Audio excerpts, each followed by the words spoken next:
নমস্কার বন্ধুরা, তোমাদের সাথে আমি যেহেতু সব কিছু শেয়ার করি আমার বাড়ির, আস্তে আস্তে তোমাদের সাথে আমার পরিচিতি বাড়ছে, তোমাদের সাথে আমার বন্ধুত্ব আরও গভীর থেকে গভীরতর হচ্ছে।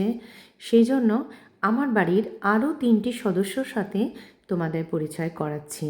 এই হচ্ছে গল্লু, এই সাদাটা, আর আছে গবলু, আর আছে গুলি। এই এরা 3টে ডগি আমার বাইরে থাকে।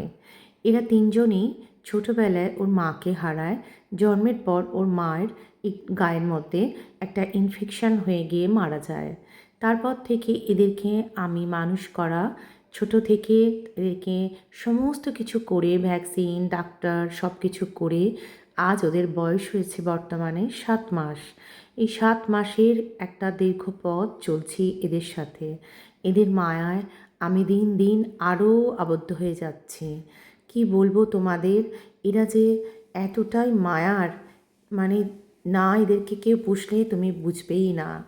একটা ডাকবো, এত ওবিডিয়েন্ট এরা, শুধু একবার ডাকবো গুলু, গুল্লু, গুবলু, গুলি বলে এরা সাথে সাথে চলে আসে। আর এরা ঠিক বোঝেও আমার পায়ের শব্দ। ঠিক পায়ের শব্দে এরা আমার জামা ধরে টানতে থাকে, আমায় দেখলে আমাকে আদর করতে থাকে। আমি একেবারে আপ্লুত হয়ে পড়ি সেই আদর আর ভালোবাসায়।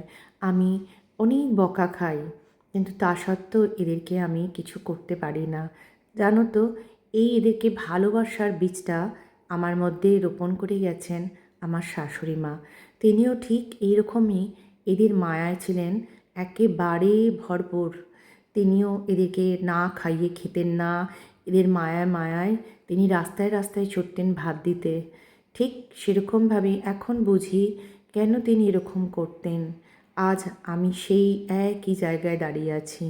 তাই আমি আমার শাশুড়ি মাকে জানাই সশ্রদ্ধ প্রণাম, কারণ তিনি আজকে এই জায়গাটা আমাকে দিয়ে গেছে বলে আজ বুঝি এরা মানুষের থেকেও বেইমান নয়। এরা মানুষ বেইমান, কিন্তু এরা কখনো বেইমান নয়। আজ বুঝতে পারি তিনি যেটা আমার মধ্যে দিয়ে গেছেন সেটা সত্যিই আমার খুব মেডিসিনের মতো কাজ করে। তাই আজও আমি ওনাকে স্মরণ করি আর ভাবি তিনি কেন এরকম করতেন। তাই তোমাদের সাথে আজ আমি শেয়ার করলাম বন্ধুরা। তো এদের সাথেও তোমাদের পরিচয় করালাম। এদের নানা কিছু, এরা যা কিছু করে আস্তে আস্তে তোমাদের সাথে আমি সব কিছু শেয়ার করি বলে সেগুলো করলাম।